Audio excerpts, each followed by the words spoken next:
2023 के एंड में एक मूवी रिलीज हुई थी जिसमें मेकर्स ने ये क्लेम किया था कि भगवान राम नॉनवेज खाते हैं। वाल्मीकि ने रामायण में कहा है, जब वनवास में भूख लगी थी तब राम, लक्ष्मण और सीता ने जानवरों को मारकर पका कर खाया था। रामायण में भी लिखा है कि उन लोगों ने नॉनवेज खाया था। और इतना ही नहीं, इन कमीनों ने वाल्मीकि रामायण के एक श्लोक के आधे पार्ट को उठा करके उसका मीनिंग बदल के इस बात को जस्टिफाई करने की भी कोशिश की थी। इस मूवी का नाम अन्नपूर्णी था और इसमें ऐसे ही बहुत सारे डिस्टर्बिंग सीन्स को डाला गया था। फिल्म के एक सीन में एक हिंदू ब्राह्मण लड़की को ये बोल के मैनिपुलेट किया गया कि अगर उसे एक कामयाब शेफ बनना है तो उसको नॉनवेज बनाना सीखना ही होगा, और अगर तुम्हें बिरयानी अच्छी बनानी है तो तुम्हें उसके सामने नमाज पढ़नी पड़ेगी। नमाज पढ़ने से बिरयानी में टेस्ट आता है। मतलब कि इस फिल्म में एक से एक इलॉजिकल और आउटरेजियस चीजों को डाला गया था। कुल मिलाकर के ये मूवी एक क्रिंज फेस्ट थी जो थिएटर में तो पहले दिन ही फ्लॉप हो गई थी, और साथ ही साथ बहुत सारी गालियां पड़ने के बाद जो ना इसे नेटफ्लिक्स से भी हटा लिया गया था। लेकिन ये मूवी अकेली नहीं है, बॉलीवुड में भी ऐसे बहुत सारे एग्जाम्पल भरे पड़े हैं जहां पर मेकर्स ने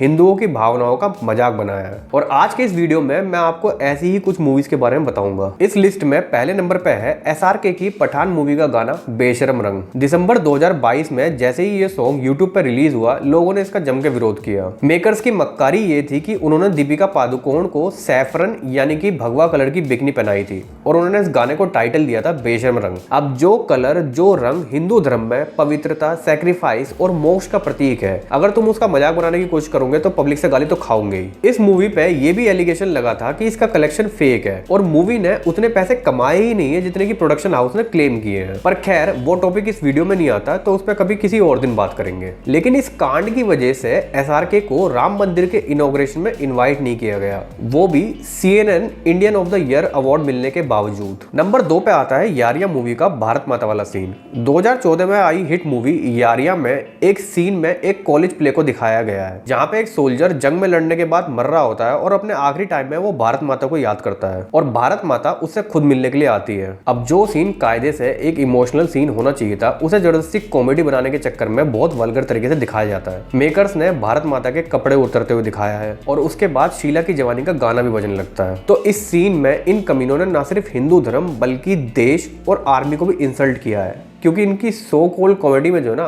वल्गैरिटी ज्यादा होती है। और ऐसे ही student of the year movie का राधा सॉन्ग जो हमारी लिस्ट में नंबर 3 पे है। गाने में आलिया को एज राधा और वरुण को एज कृष्णा डेपिक्ट किया गया है और गाने के लिरिक्स में राधा तेरा ठुमका और 2 पल की जवानी जैसे वर्ड यूज किए गए हैं। खैर, इस गाने को लेकर के जब आउटरेज हुआ तो इसके लिरिक्स को थोड़ा एडिट कर दिया गया, नहीं तो उससे पहले इस गाने के लिरिक्स थे Radha likes to move that sexy Radha body. अब भैया भगवान ही जाने पता नहीं कितनी घटिया सोच के लोग हैं जिन्होंने राधा को सेक्सुअलाइज करने की कोशिश की। अदरवाइज हमने तो जो ना बचपन से राधा और कृष्ण के सिर्फ भजन सुने थे। नंबर 4 पे आती है बॉलीवुड का महानायक कहे जाने वाले अमिताभ बच्चन की मूवी दीवार। दीवार मूवी में अमिताभ बच्चन का कैरेक्टर अपनी माँ के बार बार समझाने के बाद भी मंदिर की सीढ़ियां नहीं चढ़ता, लेकिन अपने साथ काम करने वाले एक मजदूर के कहने पर जो है ना अपने हाथ पे बिल्ला नंबर 786 पहन लेता है। अब ये 786 का इस्लाम में मतलब होता है बिस्मिल्लाह अल रहमान अल रहीम। अब मूवी की हिपोक्रेसी ये है कि एक बंदा जो अपनी माँ के कहने पर भी मंदिर नहीं जाता,